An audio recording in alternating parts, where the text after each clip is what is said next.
watching the Original Music Podcast.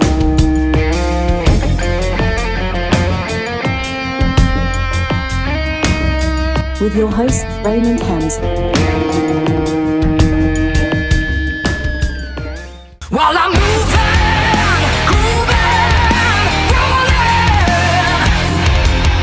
naked, waiting, hating, feeling, breathing, screaming, yeah. I'm waiting, chasing, look at me now. All right, here we go. Episode 66. Today we have Perelandra, lead vocalist, Cassandra Carson on with us. How are you two doing today? Doing great. Awesome. Just woke up about 10 minutes ago. Happy to be here. That's awesome. We were talking off air, and you are in Springfield, Missouri, so that's Central Time? Yes. Yeah. Yeah, because we were going back and forth on times. You know, I've been doing shows with people in England and the West Coast and Norway, and figuring out these the time zones has been. I never thought I would need the Apple World Clock app, Oh, yeah. but now I use it so much more now than I ever thought I would. yeah, It's crazy. It is crazy. So, Perelandra, first off, the name. What does it mean? How did you guys come up with it? What's it all about? It's a C.S. Lewis book, actually. Oh. And my dad happened to be reading it around the time we started the band. I actually had a cover band before Perelandra that I wanted to name Perelandra because it was such a cool title. Yeah. But everybody said it was stupid. So, Well. anyways, Yeah. but, me and my dad started writing songs together, decided to play a gig, and I was like, we should call it Perelandra. And he thought it was cool. So Yeah. that's what we ran with, and we're still running with it. Well, it's a good name because, whenever bands are looking for band names, the first thing you need to do is open a search engine and start typing in whatever your idea is. And if something else already pops up, it might not be the best angle to go. And it's interesting that we have to kind of think that way. But Perelandra, you type it in there, and it's straight up you guys. It's true. We did that. We actually changed the spelling a little bit from the C.S. Lewis version. He spells it Perelandra. And Right. so we spelled it Para. Right. And there were no other bands that had that spelling or that name. And so we went for it. Yeah. Since then, in this past year, there's been another band that are calling themselves Perelandra as well and spelling it the C.S. Lewis way. Oh. So there has been a little bit of confusion. Like, we get tagged every once in a while, people thinking that it's us Right. because they're like posting about our shows Right. or their own shows. Right. Anyway, we have sent a message like, hey, why don't you try choosing a band name that hasn't been taken? Yeah. See how that works. Yeah. But Yeah. I haven't heard anything back. So that's, whatever. Well, they probably They're already using have. a different spelling, and we've been around for over a decade. So, Yeah, so I'll that just was- let that speak for itself. Yeah, that was my next question. At what point did this start? I know you said you and your dad started writing songs. You must have been a baby at that point, if it's a decade ago.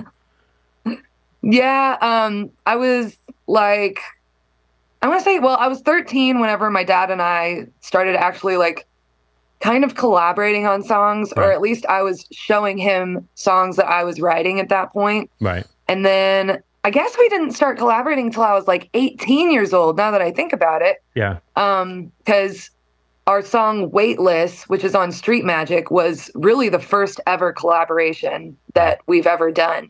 So it's kind of funny that it took like 8 years for that song to come out, you Yeah. know? Well, But that's really the song that started it all. wow, that's cool. So When you're writing with your dad, are you showing up with? I mean, most lyricists that I know, they got a notebook that's like that thick with just ideas and just always. Are you constantly writing in a book kind of thing, and just to have material? Yeah, absolutely. I've got just my notes app on my phone Yeah. that I'm constantly filling up with lyric ideas, and then also my voice memos. Yep. You know, whenever I get little ditties and stuff, I sing those Yeah. into my phone and keep them. So yeah, I always try to jot down those ideas whenever they come, because sometimes inspiration hit and then it's gone. It's gone. Yeah. So If you don't kind of mark it in stone or lock it in, it's so funny. The past three or four podcasts, those two apps on an iPhone have popped up in conversation every time. The Notes app and the Voice Memo app. For me, the Voice Memo app is great for putting down a guitar riff and not forgetting it, because it will be forgotten. But the Notes app for writing down lyrical content has got to be the two best apps on the phone. yeah, it's super helpful. Plus, like, my dad and I both will video ourselves whenever we are writing guitar riffs or guitar ideas, so that we can actually see it as well. Because I can hear something and be like, oh yeah, I know how that goes, but then I look at my fretboard and I'm like, how the heck did I do that? I could not remember. So we'll actually like put the videos in a shared note, and that way we can have everything in one place with lyric ideas. You can have a little voice memo in there and then a little video as well. Yeah. So, you just kind of... That's actually a really good idea, because I'm one of those guys that's like, I wonder what it sound like if I tune the guitar like this. And I'll have these odd tunings that the riff sounds great on a voice memo, but I'll go back and go, well, what the heck was I doing? I didn't think of videoing it like you're talking about. And what I would just say is, it's in DADGAD, or it's in, I would announce the tuning that it's in and then go from there. But that's a great idea to, you could say it on video. Okay, it's in this tuning. Here we go. And, for me, I have to see like you, the fretboard, and go, okay, that's what I was doing. I know. I'm from Missouri, so it's the show me state. I need to see it. Yeah. Show me how to play this. Yeah, that's funny. And we were talking before we went live that I was asking, I was like, well, your dad's a guitar player. Is there not a second guitar player? And you're like, yeah, it's me. So you're up fronting with that killer voice and rocking out on the guitar as well. That's right. I actually started only wanting to be a guitar player, only wanting to be a lead player. I obviously, just wanted to be like my dad, and he's an incredible lead player. Yeah, so all the things I ever wanted to learn were things that, he was playing, or, guitar solos or whatever. I wouldn't even sing in front of anyone until I was like 18. Yeah. So, singing was definitely just kind of something that was on the back burner that I knew that I could do, but it wasn't something that I wanted to do. Right. So, since I was like 10 years old, I've been refining my guitar playing skills, and, being able to put that stuff on autopilot has been super helpful for, singing and stuff. And now I love to sing. I love fronting a band. It's a lot of fun, but, that wasn't initially what I wanted to do. Sure. So, I honestly pride myself on being more of a proficient guitar player than a vocalist. Yeah, well, I can tell by the recordings. At what point though did you? At what point did you go, all right, I need to be able to do these two things at the same time? And for me, I've tried to help be background vocals and that kind of stuff when I play guitar, but it's just like this brain and this brain don't meet in the middle where they need to. And it's very difficult to do. At what point That's how I feel when I think about drummers. Oh, yeah. Yeah. I could never, for whatever reason, getting my hands to line up and singing along with it, it's no problem for me. And a lot of like the riffs that I'm playing while I'm singing are very tricky, like rhythmically. So, again, just like having that long, like, I guess another decade period of time before I started really singing, of just refining my guitar skills and, locking in with the drummer and those types of things, I think just really helped me be able to control that sort of thing while I'm singing. Yeah. So, every song that we write becomes more and more difficult because I'm just like, oh, well, I can do that while I'm singing. And then it's crazy. Yeah, sure. And then I have to learn how to do that. Yeah. So, Yeah. yeah. Well, but it's fun. You know, it keeps my chops up. So, yeah. Well, you have to get to a point on the guitar as a guitar player to where you're not having to stare at the fretboard to know that you're in the A position or B position, or, you have to feel it where you are to where now you can start thinking about doing the other side of your brain. yeah. And honestly, a lot of the time I will put both on autopilot and I'm just up there thinking about what I'm going to eat after the show. Yeah. We were just talking about that.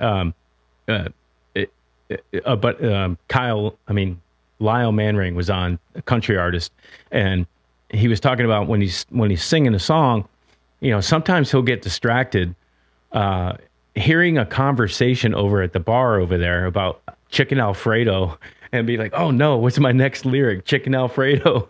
And when you guys Totally. when you guys play live, are you the cure for that is using in-ears? Are you guys all using in-ears? So all but one. Sawyer's the only one that doesn't use in-ears and typically doesn't use a floor monitor either. That guy just vibes. Wow. He listens to the drummer.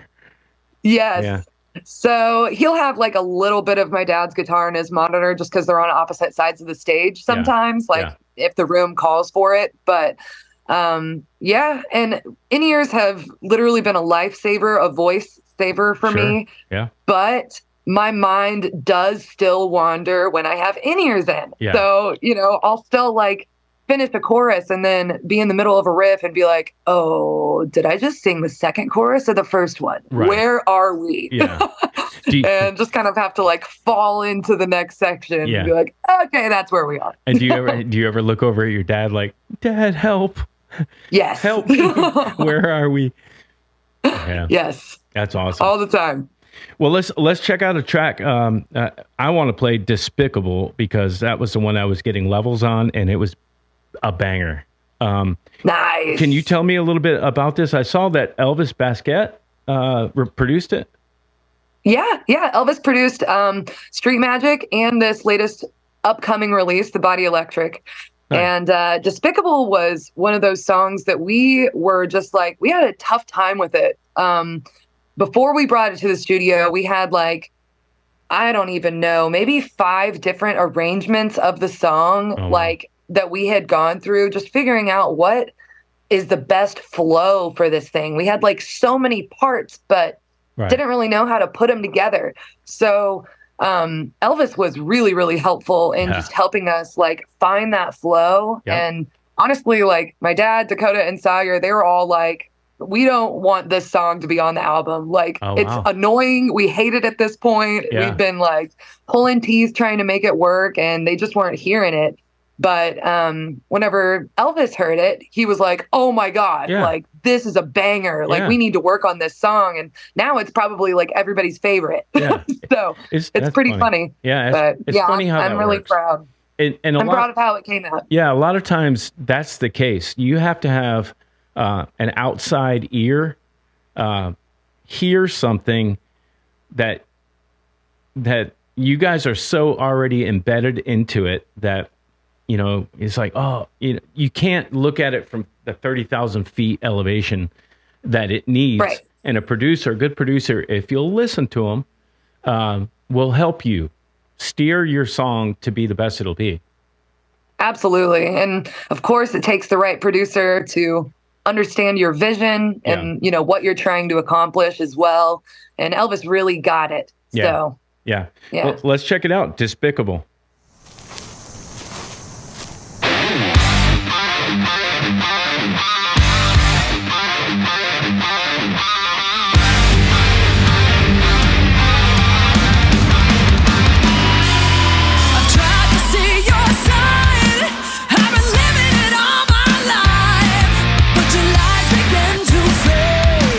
Once I crawl outside that cage, now I'm awake.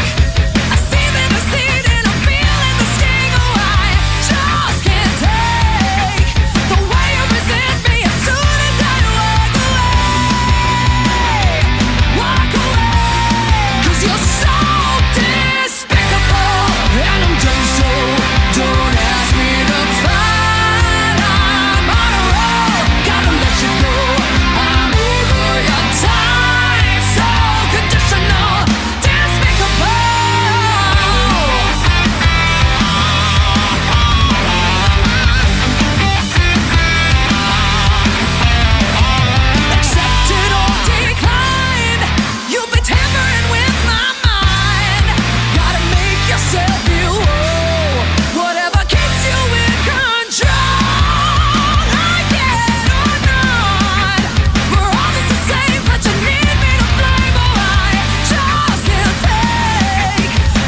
Yeah. So that song is badass. Thanks. I've got a couple of notes here. I always like write a couple of things as I'm listening to it. The chord, the very last chord of the chorus is a dissonant sounding, like obvious hard turnaround type of a chord. What are you hitting there? Do you know? It's a C bass of a. Sorry, it's in drop D, so I'm like trying to think. Yeah. But yeah, C bass of But whatever that one Yeah, is. you're hitting a dissonant note that really, really accents the fact that here's the end of the chorus. Boom. That was really cool. I like leaving it on a cliffhanger. Yeah, that's exactly how it feels. And then the other thing I have is you guys kind of go to halftime on the pre-chorus. It's kind of a short pre-chorus, but you go to a halftime vibe and then boom, bang into that chorus. That's a really cool. That was an Elvis thing. Yeah. Yeah, that was one of those things he suggested that like really pulled the verse and the chorus together. Yeah, That was always the problem is the pre-chorus. We like couldn't figure out how to get that to like flow. right. Anyway. Yeah, Yeah. no, that's brilliant. And then the bridge is really cool as well. I have the bridge rules exclamation points. Thank what I you. wrote. But the coolest thing about that is you do realize your vocals are A++. Well, thank you. I do my best. I mean, they're top of the food chain, rock and roll female vocals.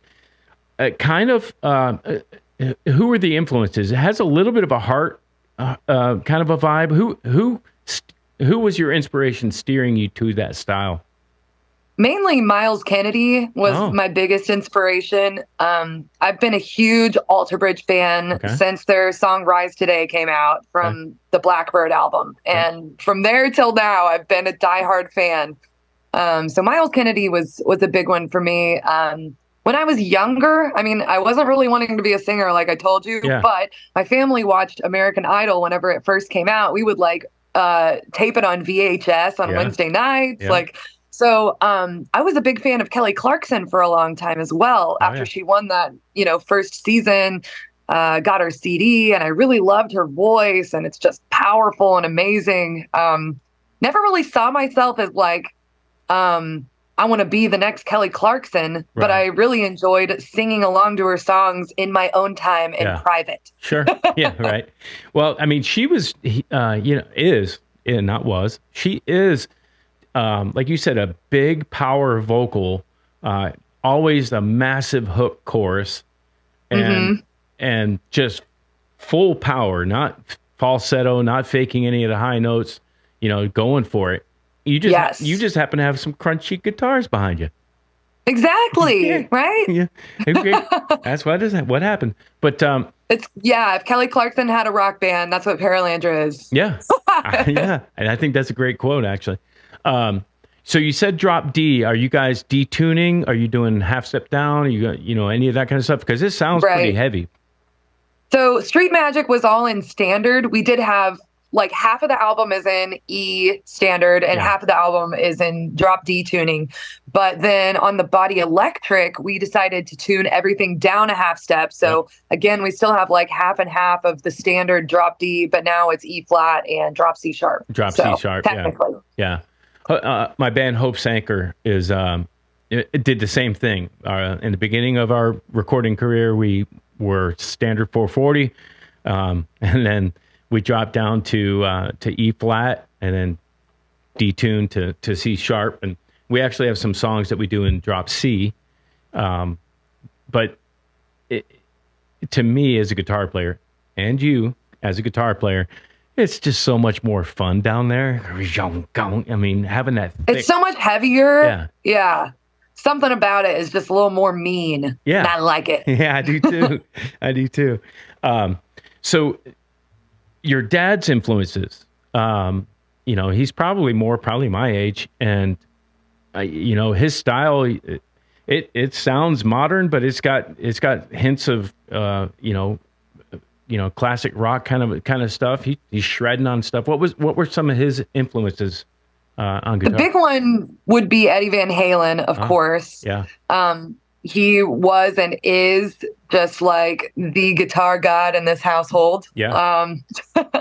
Also, like my dad would listen to a lot of Stevie Ray Vaughan Yeah. and Steve Vai, Joe Satriani, Yngwie Malmsteen. I mean, these were the Yeah. guitarists that I was brought up on. Yeah. So, very much it was his influences, but those quickly became my influences Sure. as well. Yeah. So, yeah. Yeah, when you listen to those guys, everybody that you mentioned has a something in their toolbox the other guy doesn't. Like for Stevie, it would be the big bends, step and a half, vibrato on top of that. For Satch, the legato stuff. Eddie, the tapping stuff.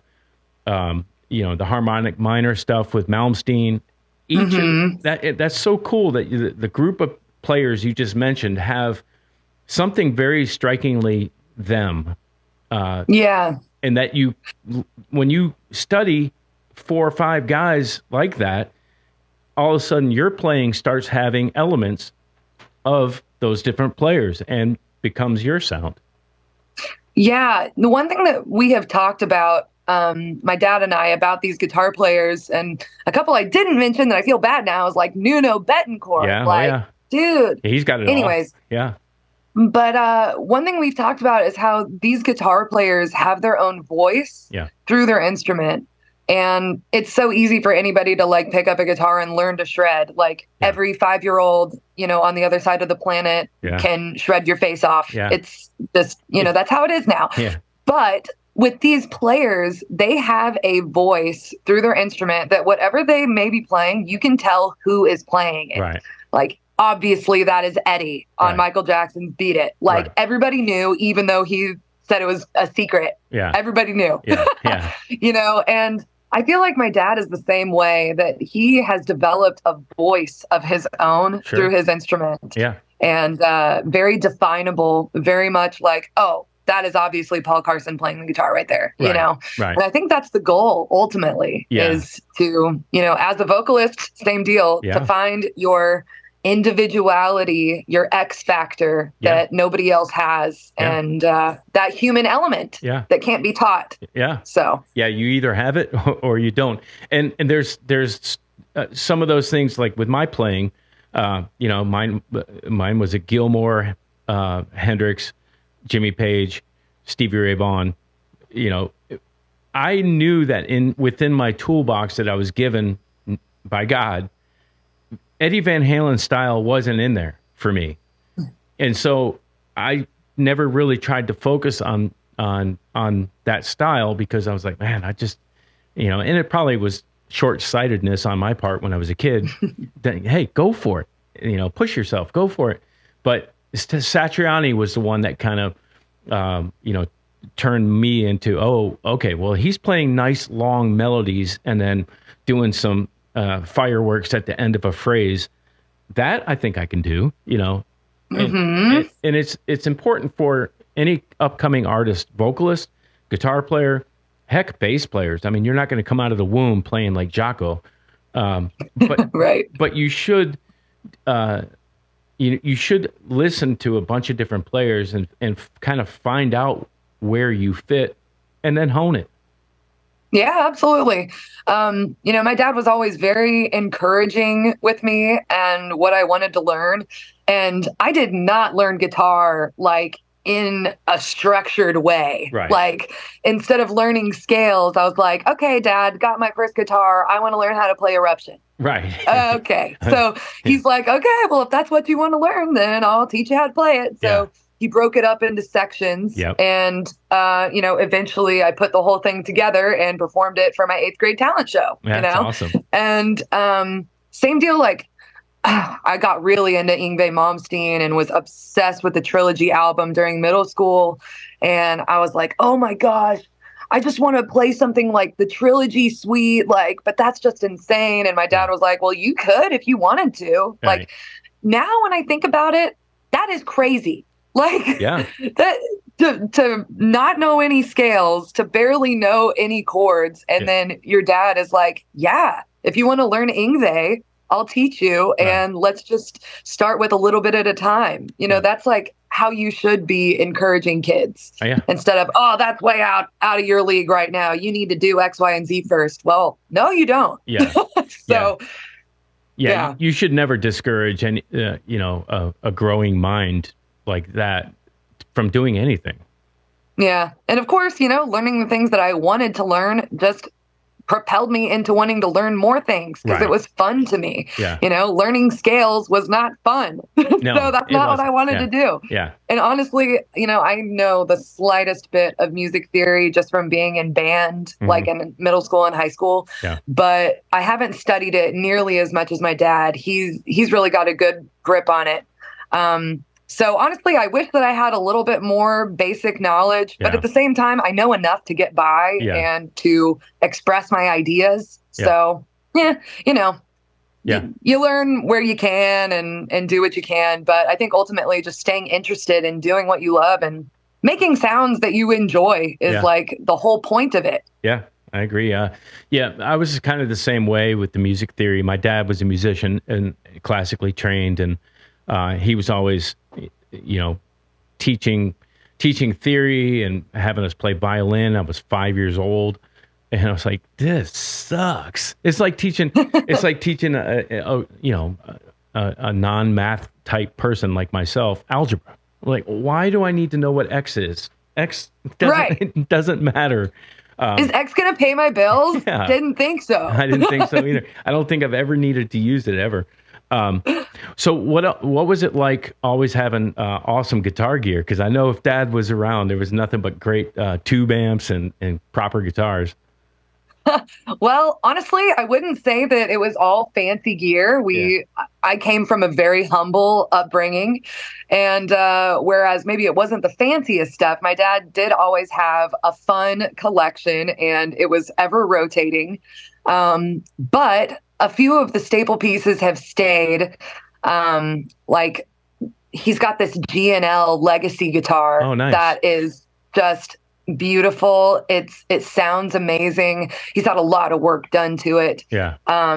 But yeah, he also had this little Kramer acoustic. Mhm. It was like this limited acoustic electric series that they did where it's like this thin, Yep. almost like the Fender Strat acoustic Yeah, body. that you new know? one. Yeah.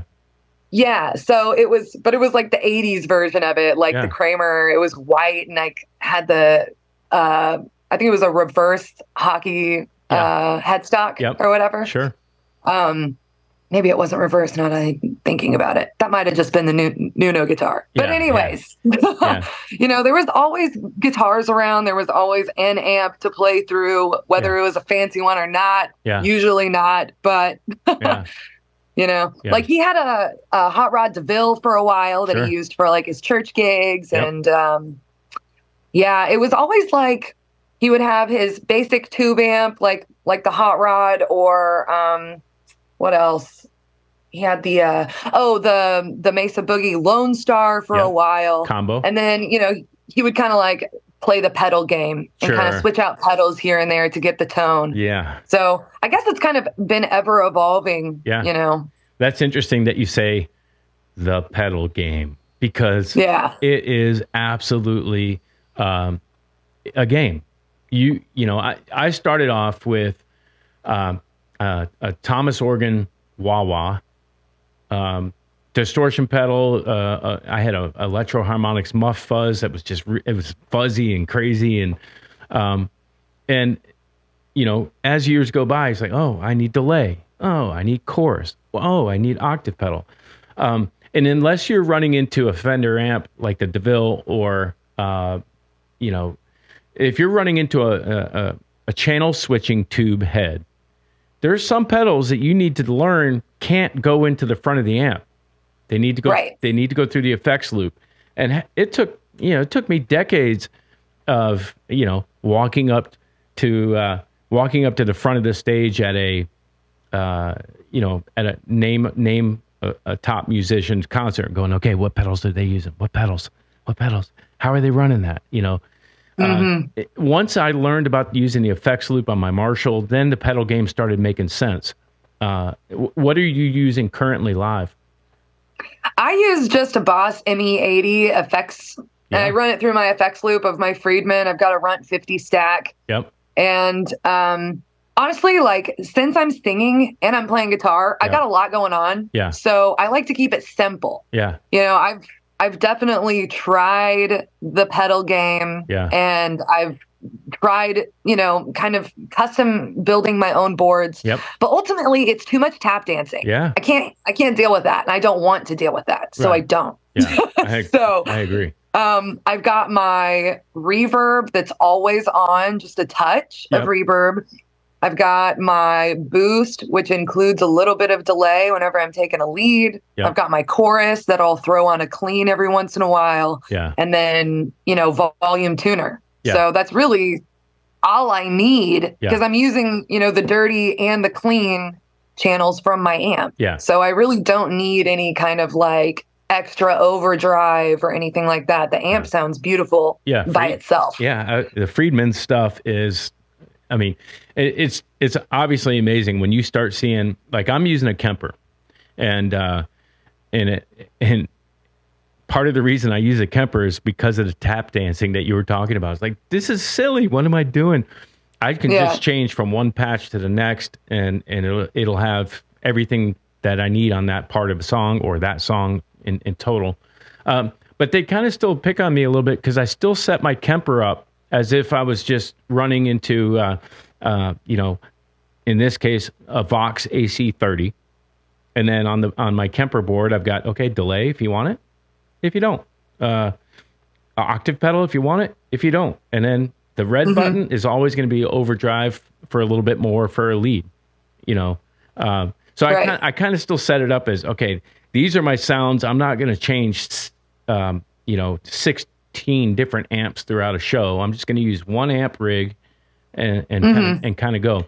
The big win for me is that I can send stereo XLR to the house, and I can send stereo to the ears, and it sounds great. And it sounds great in my head, Yeah, honestly. Yeah, the Kempers, they sound great. They have really honed their technology to mimic any great amp guitar combination that you could really imagine. And obviously, like, you can sample that stuff and program your own custom combinations to then recall later. Yeah. So, like, Kempers are pretty incredible. Yeah, I personally, I gotta feel that thing on stage. So that's why I got the full stack. We've all got the stacks. Yeah. Yeah. So, and I do agree. There is an element of not feeling it from behind you. Especially if you're plugged into ears as well, you lose a little bit about the room ambiance and that kind of feel. But the advantages of being able to go to any room, drop it down and plug it in, and it sounds like, and always be consistent. Yeah. That's kind of the win for that. And your dad, what's he playing? Friedman also? Yeah. So he's got the JJ20, and he's actually running that through a full stack of Marshalls, and then he will A/B it sometimes, wet, dry sometimes, depends on his mood, or just run them simultaneously with a 65 whiskey head. Wow. And that through another full stack. Wow. So he's got an awesome tone. Obviously, you guys have some roadies. You would think, but no, we're just really in shape. Yeah. Well, you can get in shape moving cabinets around. I always use 2 412 cabinets off of the Kemper, but I'm running a little power amp, so the 2 412s are in stereo, and cool. And it sounds with the ears out. If the ear came out, it would sound like I want it to sound on stage. But you can if you're a student of tone, you with someone helping steer you in directions, you can find what you're looking for without having to have a $6,000 rig, Absolutely. but Yeah, one thing I have learned, like going to Nashville specifically, Yep. you've got all these tiny little, stages in every single bar. Yep. And all these players are just insane. And they're playing through like a Fender Frontman, like 10G. It's Yeah. like a $40 amp. Yeah. Yeah. And like a little Strat Bullet that's Yeah. like $100 guitar. Yeah. It's like crap gear, Yeah. like literally junk. Yeah. But they make it sound like $1 million Yeah. because they're incredible players. Yeah. So whenever people tell you the tone comes from the fingers, not from the gear, it is true. It is very true. Definitely, the gear will help. Yeah. But Have you you- got to be a good player to make it sound good. Have you ever heard Lukather's story about? I've heard this story several times about having the opportunity to plug into Eddie's rig and playing it, and it's like, man, this doesn't sound like Eddie at all. It sounds like me. Right. Yeah, exactly. Yeah. Because you're not Eddie, so you're not going to sound like him. Right. So Yeah. sorry, you don't have his fingers. Yeah. Yeah. No, none of us do, actually. It was really impressive to see Wolfgang do that set, though. Do that. Yeah, that Eddie absolutely. Set. That was strong. Mm-hmm. Yeah, Wolfie is just a masterclass musician. Yeah. I am amazed at his abilities and his songwriting. Songwriting, yeah. Just everything. Yeah. Yeah. Well, let's get back to Paralandra and let's listen to "Dirty Love." Yeah. What's this track about? Oh, well, I'll just let you fill in those gaps. All right. But enjoy the music video because it takes a very literal sense of dirty love Okay. in a mud pit tug of war, Okay. battle of the ages. I like it. All right. "Dirty Love" from Paralandra.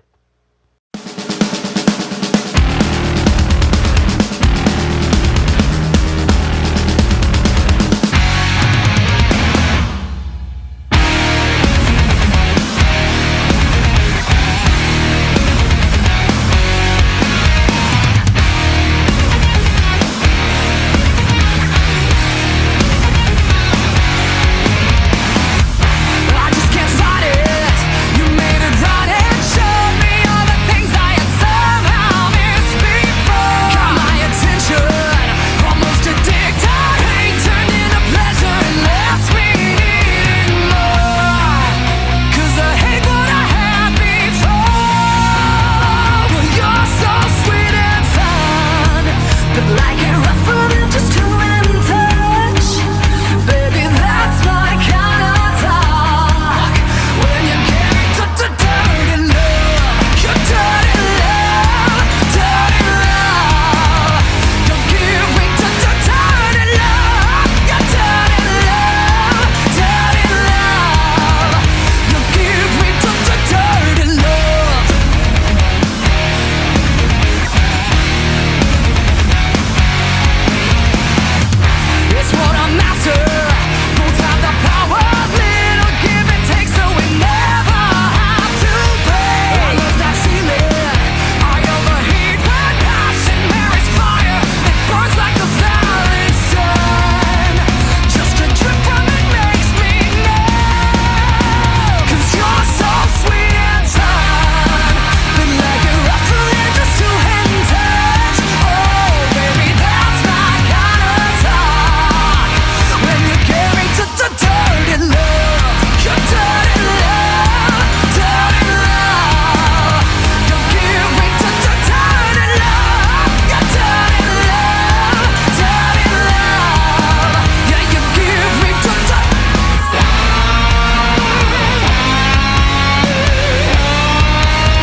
What's it gonna be?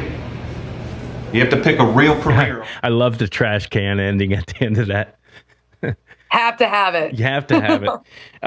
Yeah, there's no question about how you're going to end the song live.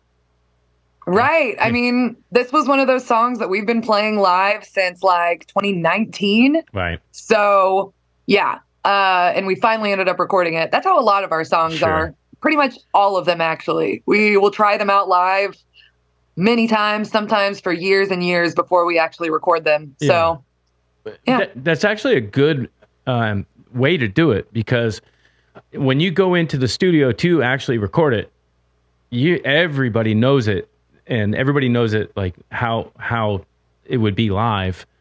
It's well etched into the brain at that point when you go in the studio with that many road hours on a song. Absolutely, which can be helpful and hurtful because, one of the crazy things is like when we go into the studio with Elvis, we always do a pre-production where we're all in the same room and we're all just playing through the songs. Yeah. And Elvis has repeatedly said, it is amazing that we are a band that actually knows how to play our songs. Right. Like, he's like, I don't understand. Like, so many bands show up here.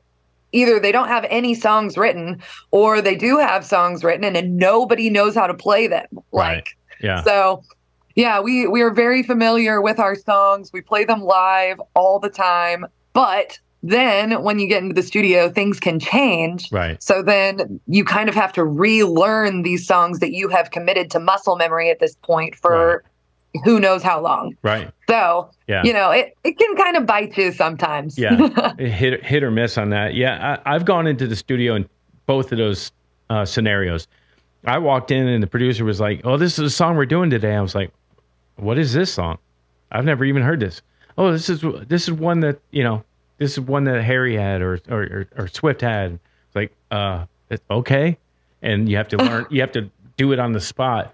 And then we've gone in the studio with stuff that's already worked out, that at least the parts are worked out. Some things may change, but at least you know how to play the parts. And it's definitely two different approaches. Yeah. And when you're paying for studio hours, the first approach of knowing it is probably the better one. It's very helpful to know how to play your instrument when you're in the studio. That is for sure. Yeah. Yeah. And be in tune and have your guitars intonated and all ready to go. I didn't ask this. And I think it's kind of an obvious answer for at least your dad. Not sure about you.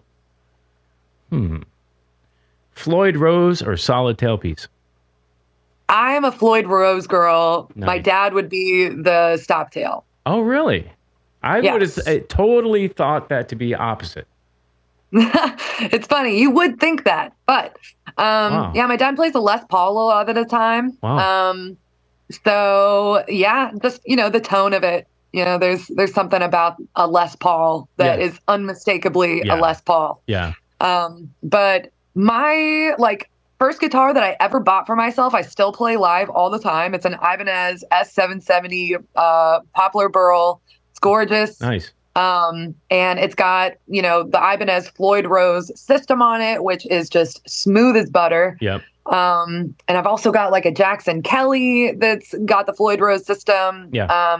I love them because you can just go crazy with them and they stay in tune. Yep. Yeah. But you also have to be a little bit of an engineer to set them up properly.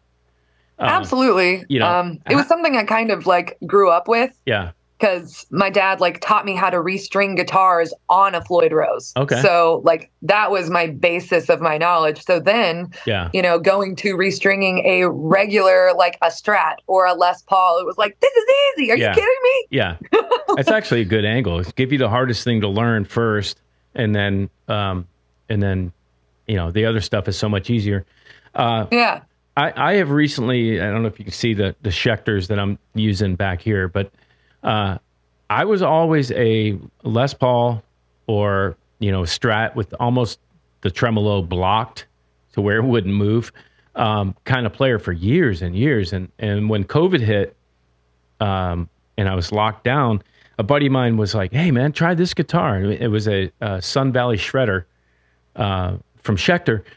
And I was like, "Man, I don't remember Floyd Rose's being this fun." And And so over the past, probably 4 years or so, I've been, using them, and, setting them up is the trick. And the crazy thing is you to get them balanced and everything just right.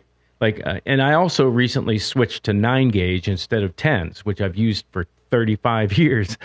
And so on a Floyd Rose, simply changing the string gauge affects everything. You have to go They'll back. throw everything out of whack. Yeah, you have to go back and rebalance everything and get it all right. What gauges are you using?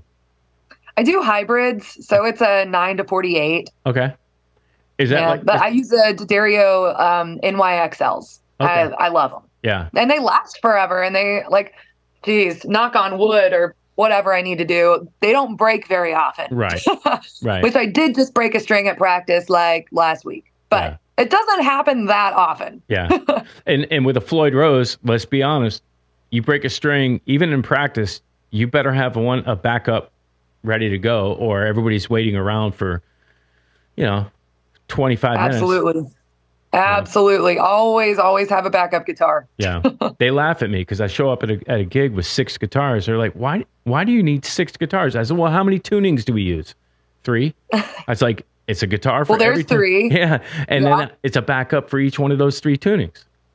Exactly. Because you don't know what's going to happen during a show, Right. I typically use my red PRS, the CE24, as my standard guitar. Yeah. And then I've got my Ibanez as my drop D guitar. And then I've got a PRS S2, which is kind of that single cut Les Paul body that I'll also use for drop D, but it's also kind of a utility in case I was to break a string on one or the other. I could tune it, up or down to whatever I needed to. Right. So. Yeah, and that's a hardtail, so that you can do that. Yeah, it's a good idea to have, a guitar that you can quickly go drop D or what have you. Oh, on Dirty Love, I wanted to mention Sawyer's bass tone on the intro to that song is sick. Fat. Yeah, I think that was dark glass pedal that he was playing through. Okay, I can't remember which one.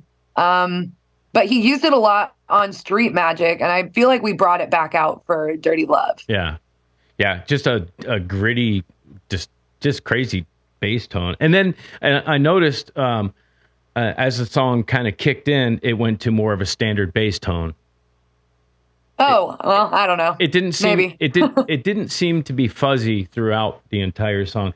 The other thing I wanted to bring up on that track was the background vocals, and actually this is on all tracks so far. Your BGVs are just stacked brilliantly. Thank you. I mean, do you have fun doing those? I love doing background vocals. I can tell. And I would say on this recent album, The Body Electric, I probably recorded 4 times as many background vocals as I've ever recorded. Right. Yeah. So yeah, it's so much fun to me. And when I'm singing, I'm always hearing ear candy. Yeah. Whether it's my songs or somebody else's songs, I'm always hearing tiny little things that I'm like, oh, that should be there, Yeah. And so I always show those ideas to Elvis when I'm in the vocal booth. And 9 times out of 10, he's like, absolutely, you got to put that in there. Yeah. So even if it's just hidden. Yeah. Yeah. So, yeah. Yeah. Everything can't be out front. The lead vocals got to be out front, lead guitars out front, and everything else sits where it's supposed to sit. But, like you said, there's some stuff that's just a pad for just to support everything going on. When you play live, do you have any of that triggered, and do you have any support tracks going on? No, we are a trackless band. We are naturalists. Nice. So we prefer to play our instruments live. Yeah. And, we also sing all of our background vocals live.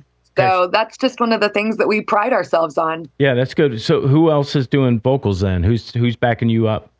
My dad and Dakota. Oh, okay. And Dakota is really the all-star of the background vocals because he is singing a third above me for the entire show. Wow. It's crazy. I feel bad for the harmonies that I have to teach him. Yeah. But he nails them. It's so good, and it blows people's minds Yeah. because, like, you know, you're at a show, you hear those high vocals, and you're like, oh, they're using tracks. But Yeah. then, wait a minute, no, that's the drummer. Yeah. Oh my gosh! Okay, and it's so Dakota's the singing biggest guy. He's singing the high one. yeah. Wow. And then obviously I'm singing the lead, and my dad sings more of the mid-level or lower harmonies. Yeah. Depending. Yeah. Yeah, that, I mean, it's, if you have the personnel to pull that off, yeah, that's definitely the way to do it. Being tethered to a track of any kind, you know, it kind of it doesn't allow you to improvise or to stray.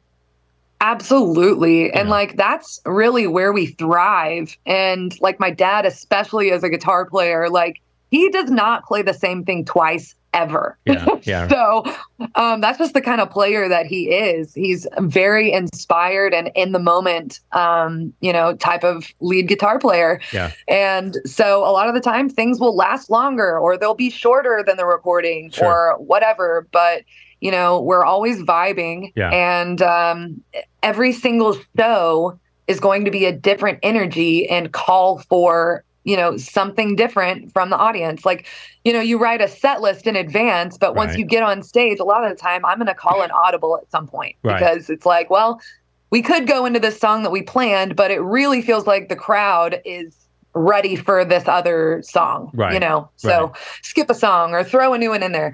But I really think that using tracks is just shooting yourself in the foot. I Yeah. mean, because you're, like you said, you're putting yourself in a cage. Yeah. And also, you're lying to your audience. Yeah. Yeah. So, you know, there's a lot of downsides to that. And also, if it messes up, you look like kind of a fool up there Yeah. because you're just tricking your audience and you're karaokeing Yeah. to your own music. I think it's hilarious, and that's not something we do. Yeah.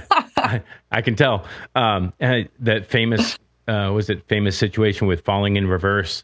Yeah, Had to cancel a show you because cancel because you don't have a laptop. yeah. You're in a band Yeah. and you cancel because you don't have a laptop. Yeah.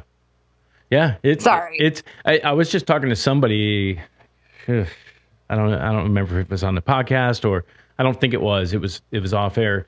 How just as common as having a bass DI box for the bass guitar or you know, this Hammond organ over there or just as common as having, you know, a guitar cabinet with a mic on it it's become a laptop is a part of the band too. Yeah. You know, it's become an instrument. Like you have an input set on your X32 for the laptop, you know.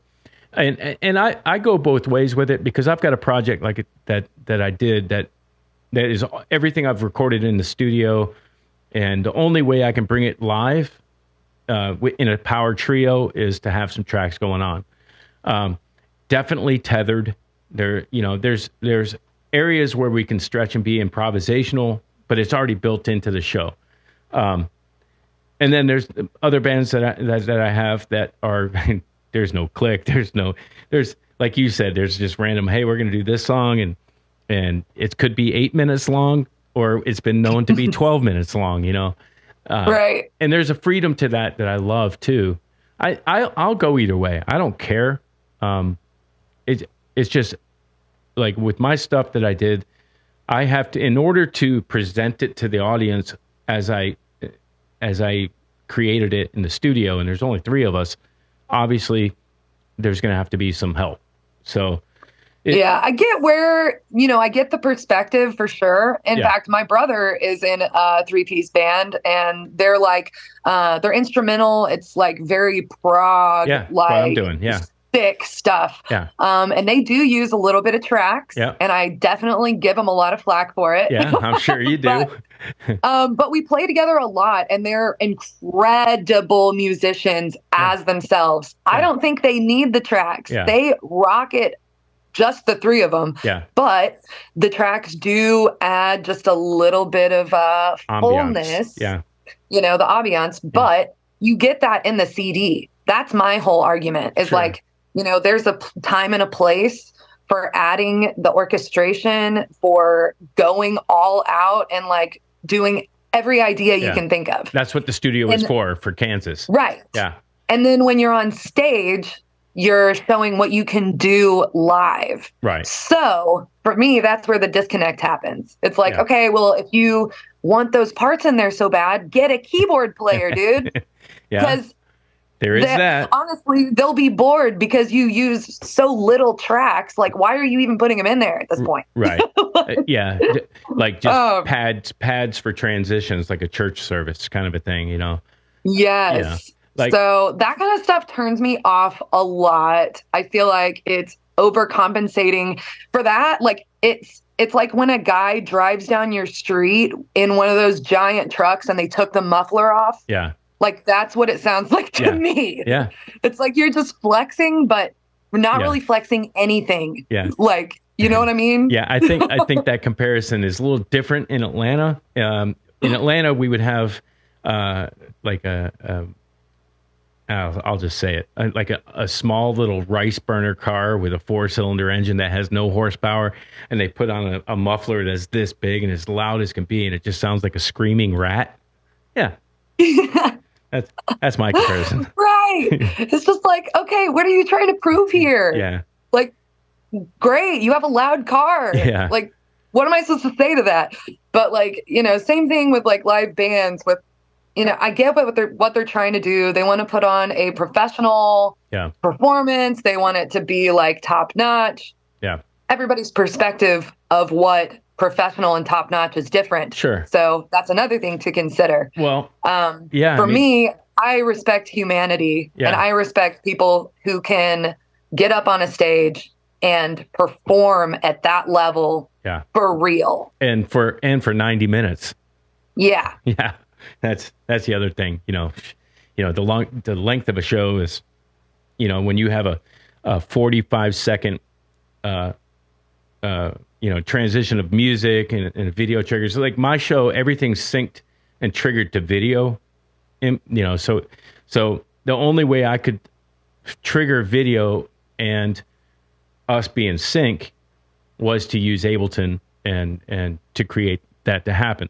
Unless I had crew, and I'm just not at the point to have road crew firing a video at a certain time to go up on the big screen and do that. Yeah. That's a different, but the level of professionalism of having, videos synced with your show or pop up in an intro or, those kind of things. They do add. Yeah, they do add. And you either have Yeah. to have staff to do it or you got to figure out, how do I do this by myself? I don't want another pedal by my Kemper thing. Right. You know. Right. Yeah, I totally get it. Not Yeah. to really hate. I don't want to be like seen as a hater, but No. I truly understand the perspective. Yeah. Because like I'm also in a band where like we do everything ourselves. Like Yeah. we don't have a road crew. We don't have roadies. Like, we would have to do something like that. Yeah. So, it's just like you kind of choose your battles, I think. Like where do you really want to shine? Yeah. Do you have a sound guy that rolls with you? Or No, we don't. You're at the mercy. So there again, you're kind of at the mercy at any show you play, unless you have someone on staff that knows your show, knows your set. You could sound great, or you could Or sound horrible. Yeah, and that's too bad. To put that much power into one person's hand to how your set's gonna go.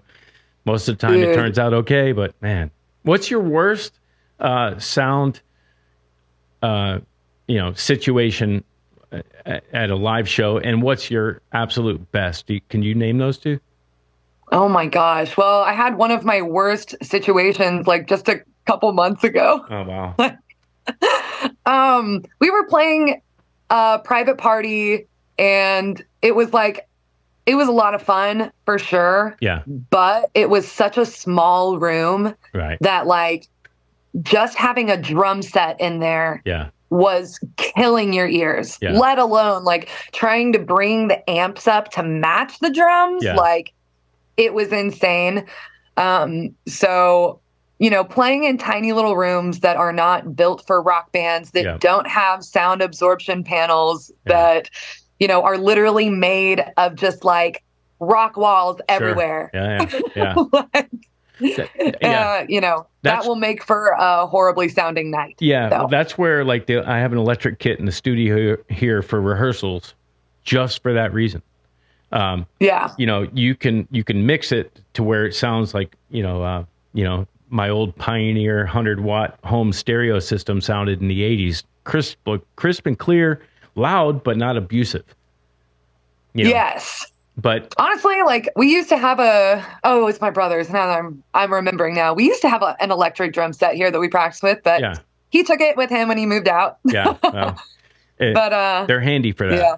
for sure. Yes. And what's the best sound you've ever had? You came off the stage going, "Holy crap! I want it like that every time."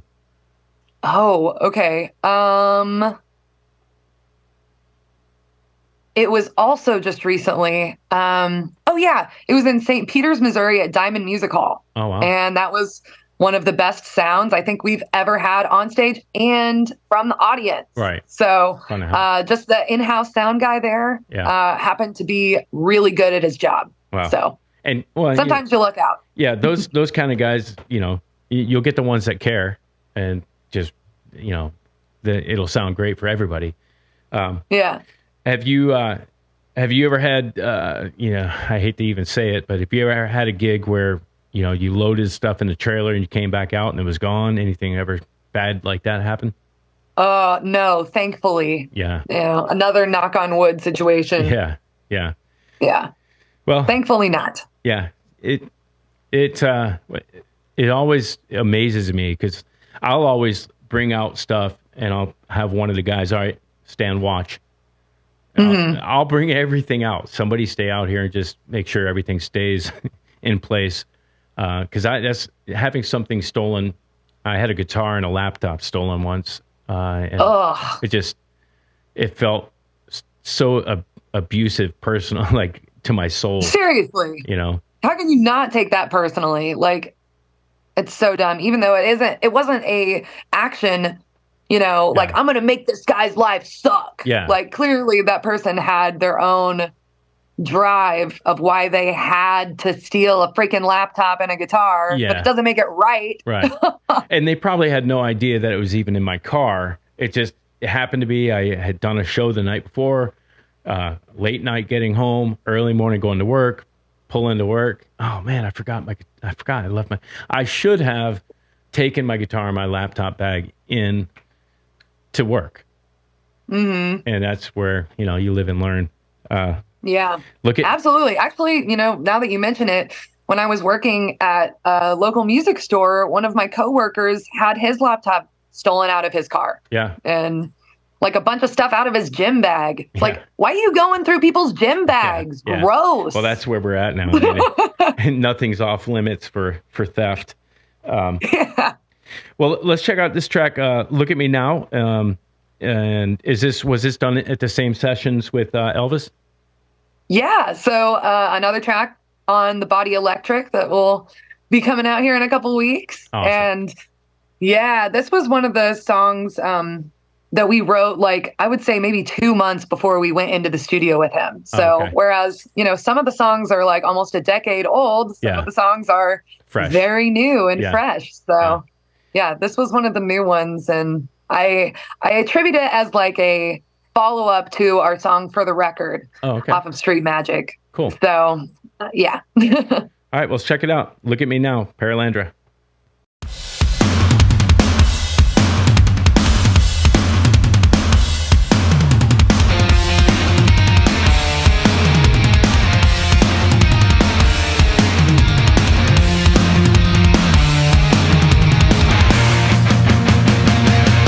It's a curse, my friend.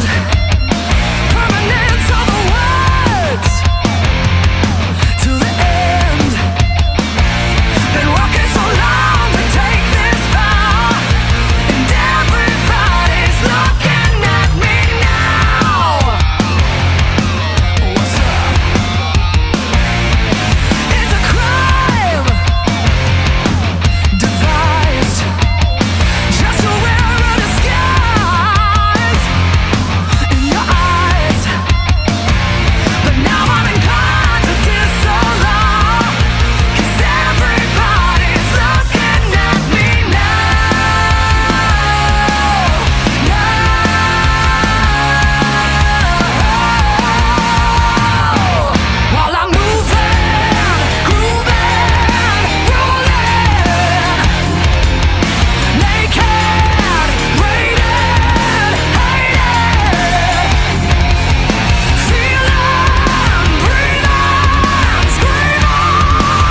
crap.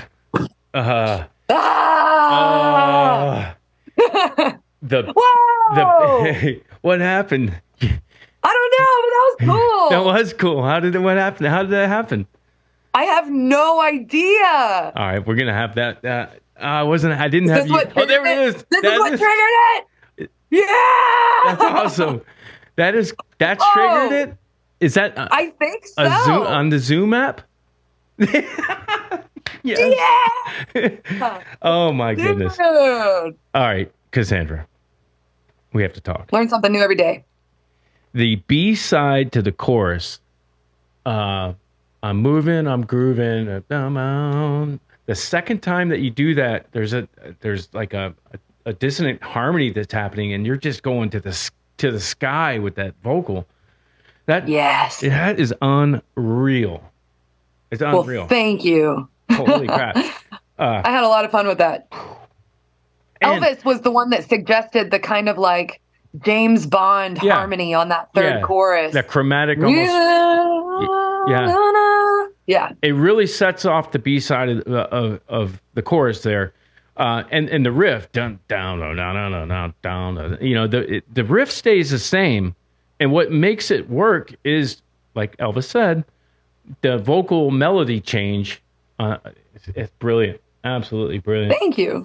Holy crap! And this is the first song that I've heard you, and you only used it once. You hit it like a one note thing, but you went falsetto on one part in that song. I was like, oh, there it is. Yes. There it is. Every once in a while, I'll throw it in there. Yeah. Do you guys Only when it calls for it. Yeah, do you guys have like any ballads that you're singing more in that, or like Evanescence, how she would sing, oh, all nice and pretty, and then just bang your face off? Well, we did release a ballad last month called Love of My Life. Mhm. And it is very, very pretty and soft. It's definitely the softest song we have ever released. Right. Actually, it has piano, which nobody in our band plays piano. I had to have my friend play it on the track. Yeah. There you go. So, but yeah, that one would be probably the biggest departure from all of my other vocals. Yeah. On any of our other songs. Yeah. I would say, all right, Kelly Clarkson, sing this chorus. Bet you can't. I would love to hear her sing this chorus. That would be crazy. Yeah. I mean, that chorus is out of control. In the riff, I love the riff too. I mean, everything about that track is, again, Thanks. It's, that was my dad's doing. He wrote the verse and the chorus riff. I wrote the bridge riff. Yeah. It's all a little collaboration. But yeah, those were sick. I remember hearing him play that like bum bum ba da da dun dun dun dun dun. And I was like, yeah. what is that? I'm Yeah. gonna sing on it. Yeah. Keep going. Yeah. So Yeah, I mean, it's just such a groove oriented riff that, it makes you make the stank face. Yeah. It's like, yeah, you can sit on that and you can sit on that riff. I could have fun on that riff for 15 minutes, you know? right? You know. Well, that's awesome. So, what do you guys have coming up next, and do you ever get to Atlanta, and would you like to? I would love to. We have played in Atlanta one time Yeah. at I think it was the Masquerade. Yep. You have like Heaven and Hell, Yep. and then Masquerade. No, you got Heaven, Hell, and Purgatory. Oh, okay. Yeah, So it was 3 levels. Purgatory, obviously, in the middle. where did I play then? I don't know. Well, if it's actually, I'm showing my age because there's the original Masquerade, which we all us old schoolers know as had Heaven, Hell, and Purgatory. The new one that's in Underground Atlanta may not have the 3 levels, so I might misspoken there. Well, I don't know. Anyways, we have played there once. Yeah. Well, back in 2019, and we would love to make a return. yeah. So yeah, we're actually currently in the middle of booking our tour for the whole rest of the year right now, Right. and we do have Atlanta as one of our targets. Okay. So that definitely is in the plans. Well, let's talk off air because we might be able to do something where I don't know if you have a notepad there, but check out Hope's Anchor Band, Hope's Anchor on Spotify. And we play a venue here locally called Mad Life. And Mad Life is a proper music venue with great lights, great sound. They'll actually even video, multi-camera video, and multi-track record your show. Nice. And that would be one hell of a bill with you, man. you guys and us. Yeah, send me the info because I actually don't have anything to write with right now or to write on. All right. Well, we'll talk when we get done here and trade information. Cool. So you've got I'm sorry I interrupted you, but what do you have coming up here upcoming? Yeah, so obviously, we've got the Body Electric that's coming out on April 4th that we're super excited about. Right.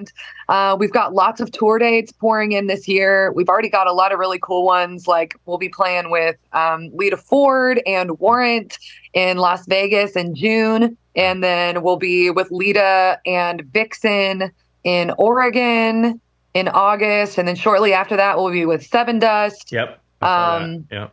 Yeah. They're friends of ours, we've got we got a lot of really cool shows coming up. Also, we'll be playing Bratfest for the first time in Wisconsin in May. So, we've got all these like really cool shows. And now we're just sprinkling in, all the tour dates between them to connect them. That way we're not just like driving to Oregon for one show. Right. Yeah. Yeah. And that's an art in itself. Logistically, actually booking a tour. Holy cow. It's a lot of hard work. Yeah. Yeah. And getting proper venues. Like this band right here should never be in, I could name 3 or 4 clubs in Atlanta you need to be in a proper venue with proper sound, proper lights, smoke, lasers, the whole thing. Right. Yeah, the whole thing. So yeah, especially for a band like us where, like I said before, we don't travel with any kind of like sound or lighting guy. Yeah. Like, it's just the 4 of us. And then if we're lucky, we've got a merch person. Right. Yeah. So, that's what we're working with. So whenever a venue is already stacked and they've already got it all going on, that's the dream. Yeah. Well, I got the place. Well, tell everybody where they can find everything Paralandra. Yeah, so you can find Paralandra on any social media. We're on Instagram, Facebook, TikTok while it's still legal. YouTube, we've got tons of really fun, ridiculous music videos. So if you like to be entertained by people acting stupid and also good music at the same time, go check out our YouTube channel. Yeah. That's awesome. Yes. When you do videos, I have to ask the question. When you do videos, have you already, scripted out the storyboard and we're going to do this? We need the venue to look like this. How do you approach music videos? Yeah, absolutely. We plan out like everything we possibly can. Like, for example, on the Dirty Love music video, we had one day to shoot that, and we had about 60 extras there. So we had to make sure we were making use of their time as well. Right. And then also we had like 5 or 6 costume changes. Right. And we're playing all the characters. Wow. So like something like that was very, very detailed. Very much like, okay, this time we got to do this. We got to be done by this time, because we're working on sunlight. Yeah. So yeah. So we try to be as organized, prepared as possible. Yeah. Organized and have your creative idea already worked out. Not on set, please. It's just like everything else. Show up prepared, and it will show in the end result. It will look as it's supposed to look in the end result if you do it that way. Yeah, absolutely. Yeah. I'm trying to think of any others. Like, oh my gosh, Repeat Offender. I don't know if you've seen that music video, but we're crime fighting against aliens in space. Okay. That was another really fun one. That one, it took 2 days to film. But again, it's like, you got to really keep all those scenes in line because with our video team, Acceleration Media, like they're our best friends, Jake and Adrian. Yeah. So we also just like are having fun when we're hanging out. So we have to like make sure we are staying on schedule. We're not goofing around too much. Yeah, right. You know, But it has to if be we fun. are goofing around, it better be on camera. Yeah, So yeah, yeah. It has to be fun, right? And again, that Yeah. will come across on the video as well. You know. yeah, I think it definitely does. Well, that's awesome, Paralandra. Thank you again, Brian Heeson, for sending me your links so that I could reach out to you guys, and you guys actually saying yes and coming on the show. It's great talking to great like-minded musicians. Oh, well, dude, it's an honor. Thank you so much. absolutely. And, you know, we are totally a grassroots band. We're independent. You know, Yeah. we're doing it ourselves. So every single person like yourself that's just saying, hey, you should listen to Paralandra. Yeah. Like, that means the world to us. I Yeah. cannot stress it enough. Yeah. Thank you. That's what it's all about. So, okay, well, hang on the line here, and we'll catch everybody else on the next episode. Cool. All right. Thanks. See ya. It didn't fire. There it is. Yeah. I love it. All right, hang on.